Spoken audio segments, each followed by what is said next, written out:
Hello students, कैसे हो सारे। तो मैंने आपको बोला था कि 8वीं क्लास की वीडियो आएगी, तो सभी ने वेट किया होगा। पहले सबसे पहले तो मैं सॉरी बोलना चाहूँगा, क्योंकि मैंने आपको बोला था कि लाइव वीडियो आएगी, तो किसी भी कारणवश लाइव नहीं आ पाई।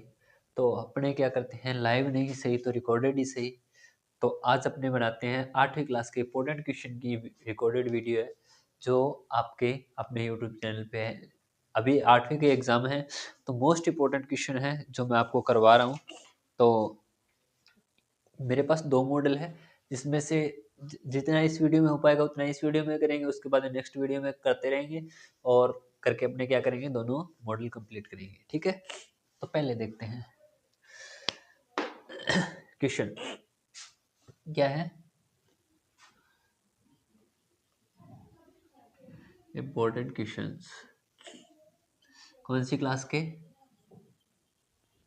क्लास 8th मैथ के। इस बार प्रश्नावली नहीं है कि ये प्रश्नावली है वो प्रश्नावली है, इस बार वो नहीं है, सारे के सारे क्वेश्चन हैं। तो भाई हम लोग भी मेहनत करते हैं आप लोगों के लिए, आप लोग भी मेहनत करिए, बस पढ़ाई पे ध्यान दीजिए, मेहनत करिए और अच्छे अंक प्राप्त कीजिए, जिससे क्या हो, आपका भी फायदा हो और आप लोगों के सपोर्ट से हमारा भी क्या हो, भी थोड़ा बहुत फायदा हो। ठीक है, तो देखिए पहला क्वेश्चन इसमें दिया है कि -19/29 और -19/29 इंटू में 29/-19 बराबर 1 दिया है। ठीक है, इसके अंदर देखो आपकी किताब के अंदर क्या दिया हुआ है, व्युत्क्रम दिया हुआ है। क्या दिया हुआ है? व्युत्क्रम दिया है ना, व्युत्क्रम। और इसमें क्या दिया है? गुणन प्रतिलोम। गुणन प्रतिलोम क्या दिया है? गुणन प्रतिलोम। क्या गुणन प्रतिलोम ही दिया ना, गुणन प्रतिलोम गुणधर्म दिया है। ठीक है, ठीक सही है भाई। क्या है? गुणन प्रतिलोम। जबकि आपके बुक में क्या दिया है? व्युत्क्रम। क्या है? व्युत्क्रम। व्युत्क्रम का मतलब ये उल्टा होता है, गुणन प्रतिलोम का मतलब ये क्या हो गया? इसका उल्टा हो गया। ठीक है, तो आपको थोड़ा बहुत यदि क्वेश्चन या लैंग्वेज के अंदर थोड़ा बहुत चेंज कर दे तो उसका कोई वो नहीं है, कर सकता है क्वेश्चन में। ये पहला था। देखिए क्वेश्चन नंबर 2, पहले का पहला ऐसे दिया है कि नहीं, सीधे दिया ना। दूसरा, निम्नलिखित में से कौन सी संख्या पूर्ण वर्ग संख्या? देखो दी है 13, बी दिया है, ए दिया है 13, बी दिया है 39, सी दिया है 65 और डी दिया है 81। ये दिया ना, हाँ डी दिया है 81। तो इसने पूछा पूर्ण वर्ग संख्या कौन सी? पूर्ण वर्ग। देखिए सबसे बड़ी संख्या, देखिए एक का वर्ग क्या होता है? एक होता है। दो का वर्ग क्या होता है? 4 होता है। तीन का वर्ग क्या होता है? तीन का वर्ग होता है 9। चार का होता है 16। पाँच का होता है 25। देखो 16 से छोटी संख्या कौन सी आ गई? 13 आ गई। ये देखो 9 से सीधा 16 आ गया, यानी कि बीच में 13 नहीं आ रहा, इसका मतलब ये तो नहीं है। अब देखो 6 का देख लो 36, 36 है, 7 का 49, 7 का 49 हो गया तो ये भी कट हो गई। अब क्या हो गया? 8 का 64, 9 का 81। आपको पता चल गया कि ये और 64 और 81 के बीच में 65 आ गया, तो ये भी क्या हो गया? कट हो गया। तो क्या आ जाएगा? Option number D. कौन सा सही हो जाएगा? Option number D. अब देखिए क्वेश्चन नंबर 3। कौन सा? Question number 3। 3 नंबर क्वेश्चन क्या कह रहा है? संख्या 729 का घन मूल कौन सी संख्या है? देखिए कितना है? 729। इसका आपको बताना है घनमूल। ठीक है, घनमूल। देखिए किससे? 2 से नहीं जा रहा, तो देखो ये पहले क्या करेंगे, 3 से देखते, 3 से भी नहीं जा रहा है ना, तो अपने क्या करते हैं, 3 से जा रहा है क्या? देखो 7 और 2 9 9 18, हाँ 3 से जा रहे हैं ना। 3 से दोगे तो 3 दूनी 6, कितना बच गया? 1 12, 3 चौके 12 और 3 दिया 9। फिर 3 से दोगे, 3 8 24 और 3 एकम 3, फिर 3 से दोगे तो 27 दिया 81। ठीक है, फिर 3 से दोगे तो कितना आ जाएगा? 9 तिया 27, फिर 3 से दोगे तो 3, फिर 3 से दोगे तो 1। फिर 3 से दोगे तो क्या हो जाएगा, 1 हो जाएगा। अब देखिए घनमूल ज्ञात करने के लिए क्या आ गया, 3 into 3 into 3 into 3 into 3 into 3। घनमूल ज्ञात करने के लिए 3 के जोड़े बनाने होते हैं। तो इन इससे एक जोड़ा निकल गया, क्या आ गया 3 इंटू इससे एक निकल गया, क्या आ गया 3। 3 दिया 9, कितना हो गया 9। ऑप्शन नंबर कौन सा दिया इसमें 9, ऑप्शन नंबर से, कौन सा से, नंबर ऑप्शन क्या दिया है। क्वेश्चन क्या है, 729 किस संख्या का घन है, किस संख्या का घन है ये ना, या फिर घनमूल है। 729 का घनमूल है, का घनमूल, घनमूल है। ए नंबर ऑप्शन दिया है, बी दिया है, सी दिया है और डी दिया है। सी के अंदर कितना दिया है, 9 दिया है। बाकी में देख लेते हैं क्या क्या दिया है। इसमें 11 7 और 6, 11 यहाँ पे 7 और यहाँ पे 6 ये दिया है। अब देखते हैं question number 4 number question, important, most important question है। इन क्वेश्चनों को आप लिख लेना, मैं क्वेश्चन बोल रहा हूँ, इन क्वेश्चनों को आप लिखते जाना। ऑप्शन भी मैंने किसी में नहीं दिए हैं तो भी आप लोग देख लेना, लेकिन इसमें तो कोई ऑप्शन लिखने की जरूरत ही नहीं है, उसमें 2-3 ऑप्शन वैसे नाम लिखे हुए हैं तो आपको पता है कि ये ऐसा दिया है तो क्या है, गुणन प्रतिलोम, इसका आप सीधा ही याद रख लेना, ठीक है। बाकी मैं ऑप्शन कोशिश कर रहा हूँ, जिसमें लिख रहा हूँ वो पीछे चला गया तो चला गया। अब देखिए क्वेश्चन नंबर 4 नंबर क्वेश्चन क्या कह रहा है, 3 की पावर m माइनस में 3 की पावर 3, 3 की पावर m इंटू में 3 की पावर माइनस 3, 3 की है ना, बराबर में 3 की पावर 5। अब इसने ये कहा है कि यदि ये हो तो क्या, m का मान ज्ञात करना है, किसका, m का मान क्या है, m का मान क्या है, ऑप्शन ए बी सी और डी दिए हैं 4। ए में दिए 6 3 8 और 0, 6 3 8 और 0। अब देखिए देखिए मैंने क्या बताया था, यदि आधार समान हो तो क्या हो जाता है, घातें आपस में जुड़ जाती है। आधार समान होता है ना तो घातें आपस में क्या हो जाती है, जुड़ जाती है। तो यहाँ पे आधार क्या है 3, घातें आपस में जुड़ेगी, m जुड़ेगी, लेकिन यहाँ पे माइनस का निशान है तो प्लस माइनस क्या हो जाएगा, माइनस के 3, बराबर क्या है 3 की पावर 5। यदि ऐसा हो, और क्या हो, ऐसा हो तो आधार दोनों तरफ समान और बीच में बराबर का निशान होते हैं तो घातें भी आपस में क्या होती है, बराबर होती है। आधार यदि समान और बीच में निशान किसका हो, बराबर का होता है तो घातें भी आपस में क्या होती है, बराबर होती है। घातें भी क्या होती है, आपस में बराबर होती है। तो देखिए अब घातों को क्या कर दीजिए, आप बराबर कर दीजिए, घातों को क्या कर दीजिए, आप बराबर कर दीजिए। घातों को बराबर करोगे तो क्या आ जाएगा, m माइनस में 3 बराबर क्या आ जाएगा, 5 आ जाएगा। तो m का मान क्या आ जाएगा, देखो m का मान क्या आ जाएगा 5, ये माइनस का 3 उधर जाएगा, प्लस का 3 हो जाएगा, तो m का मान कितना आ जाएगा, 8 आ जाएगा। m का मान कितना आ जाएगा, 8 आ जाएगा। Option number c, option number सी।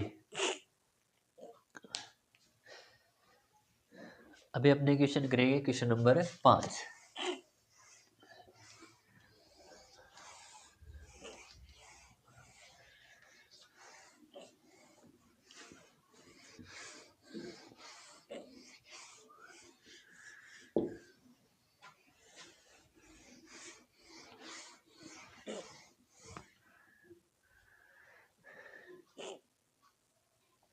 क्वेश्चन नंबर 5, पांचवा क्या कह रहा है, 0.000035,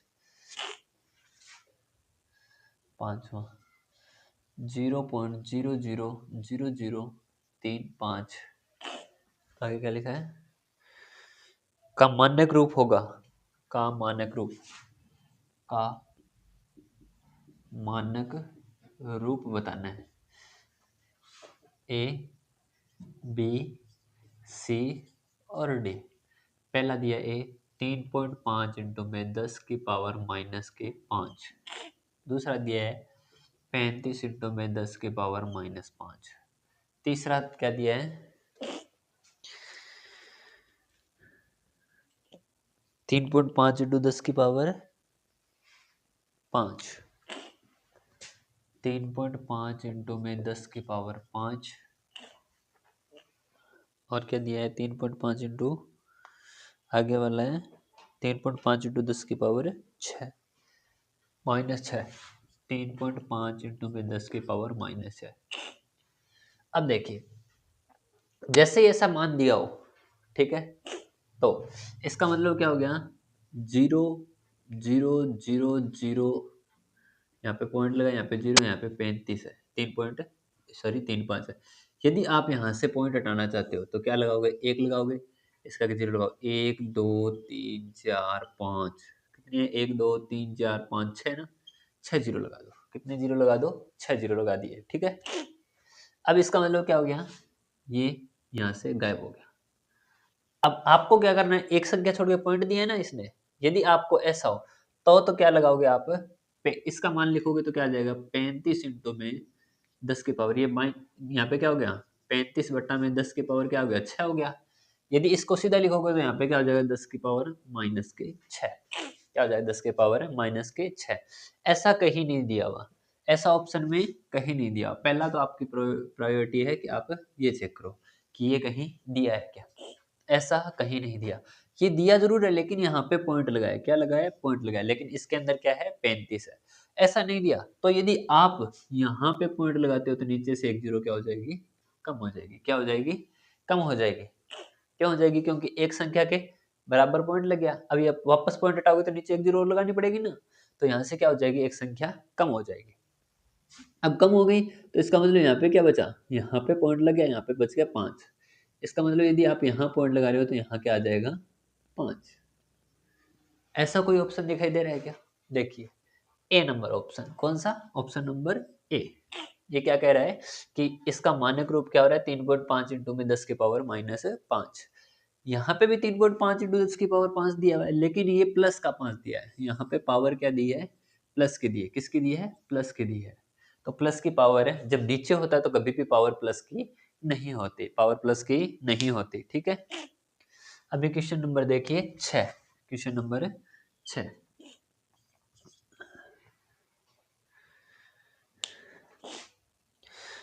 6 नंबर क्वेश्चन क्या कह रहा है कि एक फ्रॉक का सूची मूल्य दिया है। सूची मूल्य आपकी किताब में सूची मूल्य नाम को क्या लिखते हैं, अंकित मूल्य, क्या, अंकित मूल्य। कितना दिए, 220 रुपए, कितना है, 220 रुपए। इसने क्या कहा है कि सूची मूल्य कितना है, 220 रुपए है।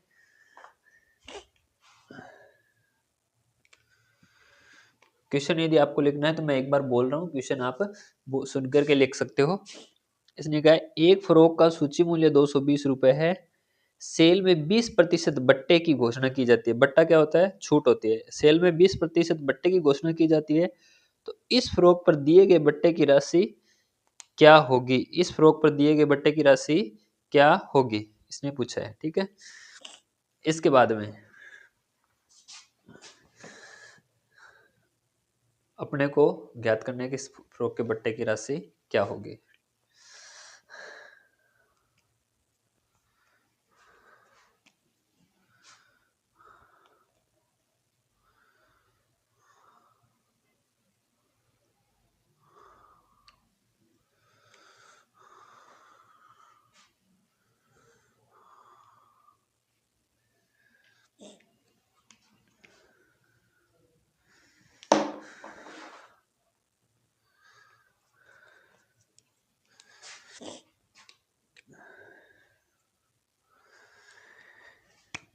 अंकित मूल्य कितना दिए, 20 रुपए। छूट कितनी दी है, छूट 20%, कितने प्रतिशत है, 20%।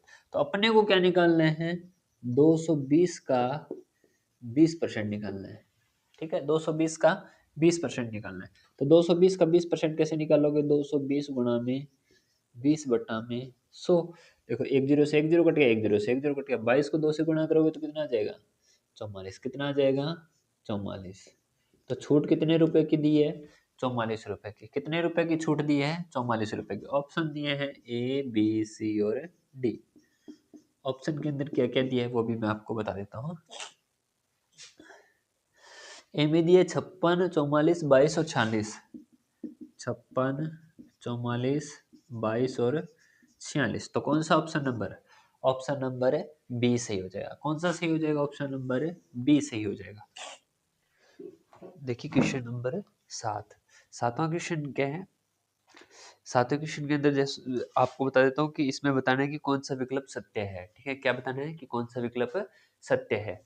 तो विकल्प सत्य है असत्य बताना है, इसमें कोई लिखने वाली बात नहीं है, आप ध्यान से सुन लेना इसको। क्या है? निम्न में से कौन सा विकल्प सत्य है? पहले सभी आयत वर्ग होते हैं। क्या कह रहा है? सभी आयत क्या होते हैं? वर्ग होते हैं। सभी आयत वर्ग होते हैं। यदि ये कहे कि सभी जो आयत है वो वर्ग होते हैं तो वो क्या हो जाएगा? असत्य हो जाएगा। क्या हो जाएगा? असत्य हो जाएगा। जबकि उल्टा कह दिया जाए कि सभी वर्ग आयत होते हैं तो क्या हो जाएगा? सत्य हो जाएगा। यदि उल्टा कहे कि सभी वर्ग आयत होते हैं तो उल्टा होगा, सही होगा। और यदि ये कहे कि सभी आयत वर्ग होते तो असत्य होगा। क्यों? क्योंकि देखो आयत की क्या विशेषता है? आमने सामने की भुजा बराबर होती है। और इसमें भी क्या होता है? आमने सामने की भुजाएं बराबर होती है। इसमें ये आमने सामने के बराबर होती है तो इसमें ये आमने सामने के बराबर होती है। इसमें प्रत्येक कोण 90 डिग्री का होता है, इसमें प्रत्येक कोण 90 डिग्री का होता है। लेकिन क्या होता है कि इसमें चारों भुजाएं बराबर होती है लेकिन इसमें नहीं होती। तो क्या ये सारे के सारे आयत वर्ग हो सकते हैं क्या? नहीं हो सकते। जबकि सारे के सारे वर्ग क्या हो सकते हैं? आयत हो सकते हैं। क्योंकि आयत क्या कहता है कि आमने सामने की भुजाएं बराबर होनी चाहिए, प्रत्येक कोण 90 डिग्री का होना चाहिए, विकर्ण समद्विभाजित करने चाहिए। ये सारी की सारी प्रॉपर्टी कौन दर्शाता है? वर्ग दर्शाता है। जबकि वर्ग की एक एक्स्ट्रा प्रॉपर्टी है कि चारों भुजाएं आपस में बराबर होती है, तो वो आयत नहीं दर्शाता है। तो इसलिए क्या है? भी सभी आयत वर्ग नहीं हो सकते, यानी कि ए तो गलत हो गया। ये था ए, तो ए ऑप्शन क्या हो गया? गलत हो गया। बी ऑप्शन क्या कह रहा है? बी ऑप्शन कह रहे हैं कि सभी वर्ग समलंब चतुर्भुज होते हैं। सभी वर्ग यानी कि वर्ग होते हैं जो क्या होते हैं? समलंब चतुर्भुज होते हैं। लेकिन समलंब चतुर्भुज का मतलब क्या हो गया कि उसमें एक भुजा ही लंबवत होती है। ये होता है समलंब चतुर्भुज। क्या कहीं मेल खा रहा है दोनों में से?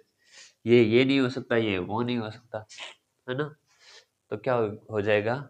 ये भी असत्य हो जाएगा। दूसरा भी क्या है? असत्य है। क्या है? असत्य है। सी विकल्प क्या कह रहा है? सी विकल्प क्या कह रहा है? सी कह रहा है सभी पतंग समचतुर्भुज होती है। सभी पतंग समचतुर्भुज होती है। समचतुर्भुज भी तो ऐसा ही होता है, और पतंग भी क्या होती है? ऐसी होती है। क्या सिमिलरिटी दिखाई देती है? बस इसमें क्या होती है? पूंछ लगी होती है और इसमें पूंछ नहीं लगी होती। इसका मतलब ये इसके अंदर भी चारों भुजाएं बराबर होती है, इसके अंदर भी चारों भुजाएं बराबर होती है। इसके विकर्ण क्या करते हैं? एक दूसरे को समद्विभाजित करते हैं, इसके विकर्ण एक दूसरे को समद्विभाजित करते हैं। बस फर्क इतना ही होता है कि इसमें ये वाला विकर्ण ऐसे न लग करके इसमें ये वाली आप डोरी, ये वाली जो होती है वो ऐसे लगी हुई होती है ना। तो ये क्या होती है? पतंग होती है। लेकिन यदि इसको सीधा करोगे तो ये एक दूसरे को क्या करेंगे? समद्विभाजित करेंगे। ठीक है, तो क्या ये क्या है? सत्य है। ये क्या है? सत्य है। फिर भी इसके अंदर एक चौथा चौथा जो ऑप्शन दिया है वो मैं आपको बता देता हूँ क्या दिया है। चौथा ऑप्शन दिया है सभी वर्ग समांतर चतुर्भुज नहीं होते। सभी वर्ग, इसने कहा सभी वर्ग समांतर चतुर्भुज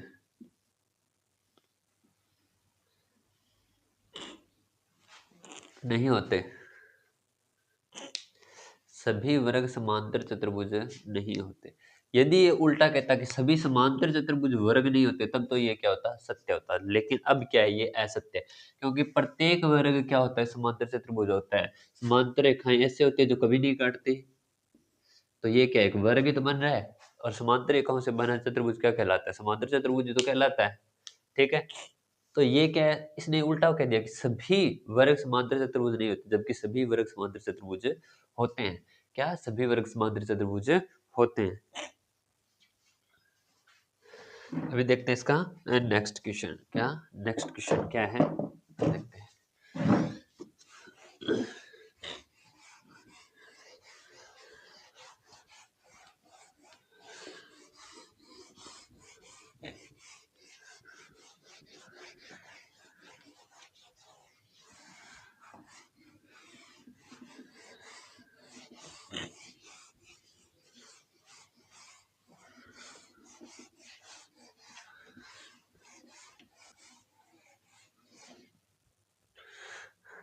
अभी देखिए क्वेश्चन नंबर 8। कौन सा? 8वां क्वेश्चन। 8वां क्वेश्चन क्या कह रहा है? एक पदीय व्यंजकों में -4 पी और 7 पी क्यू का गुणनफल होगा। क्या है? इसने कहा है बीजीय व्यंजक है एक, तो -4 पी गुणा में क्या करना है? 7 पी क्यू करना है। ठीक है, एक बीजीय व्यंजक है, दो दिए हुए हैं, एक पदीय व्यंजक है, इनको गुणा करना है, तो इनका गुणन क्या होगा? ऑप्शन दिए 4, ए बी सी और डी।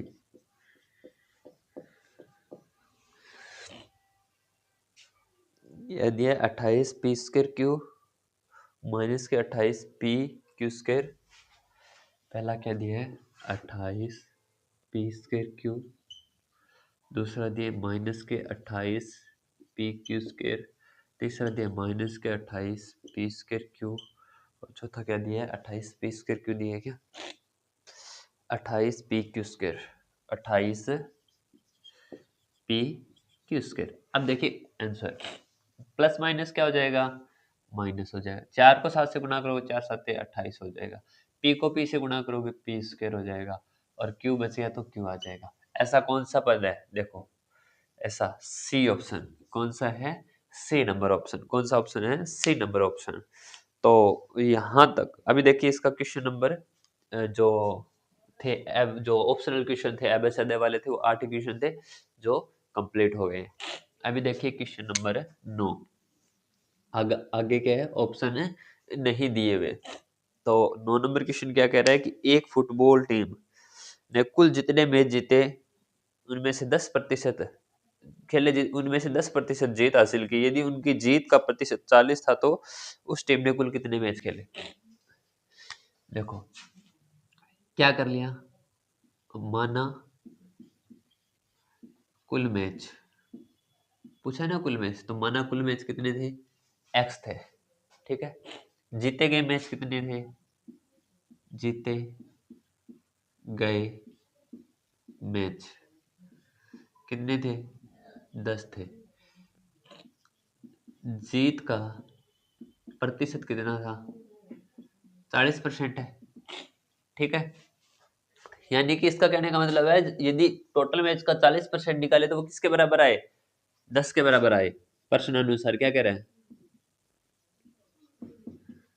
यदि x का मैं 40% निकालूं तो किसके बराबर होता है? 10 के बराबर होता है। यदि मैं x का 40% निकालूं तो वो किसके बराबर आएगा? 10 के बराबर आएगा। काट दो, एक जीरो से एक जीरो कट रहा है, यहाँ पे 10 है, इसको उधर गुणा कर दो। x बराबर क्या हो जाएगा? यहाँ पे 10 भाग में था, इधर गया गुणा में, तो क्या हो जाएगा? 10 गुणा में 10, ये 4 इधर गुणा में, इधर आ जाएगा भाग में। तो x बराबर क्या हो जाएगा? 10 को 10 से गुणा किया 100/4, और भाग दोगे तो क्या आ जाएगा? 25। टोटल कितने मैच थे? 25 मैच। कुल मैच कितने थे? कुल मैच कितने थे? 25। कुल मैच कितने थे? 25। Question number 10। Question number 10। 10 number question क्या है? 12a² b प्लस में 15ab² के गुणनखंड कीजिए। क्या है? 12ab a² b है कि 12a² b प्लस में 15ab² के गुणनखंड करने हैं। ठीक है, इसमें वैसे कोई गुणनखंड नहीं होगा, इसको क्या करना है? कॉमन लेना जितना आ रहा है। देखो 3 कॉमन आ रहा है एक तो। ठीक है, और यहाँ पे क्या आ रहा है? ए दोनों में वो कॉमन आ गया, बी दोनों में से कॉमन आ गया। यहाँ पे देखो जब 3 का भाग देते हैं तो क्या बचता है? 4। ए बच गया, प्लस में यहाँ पे 3 का भाग दिया तो क्या बच गया? 5 भी बच गया। ठीक है, क्योंकि ए तो बाहर कॉमन आ गया, एक बी बाहर कॉमन आ गया, एक बी बच गया। यहाँ पे एक ए बाहर कॉमन आ गया, एक और बी बाहर कॉमन आ गया, क्या बच गया? एक ए बच गया। तो इसके ये हो गए 2 गुणनखंड। तो आज के लिए इतने ही, मिलते हैं नेक्स्ट वीडियो में। तब तक के लिए धन्यवाद। वीडियो को ज़्यादा से ज़्यादा लाइक करें, शेयर करें और कमेंट करना तो बिल्कुल भी ना भूलें। तो मिलते हैं नेक्स्ट वीडियो में नेक्स्ट क्वेश्चन के साथ। धन्यवाद।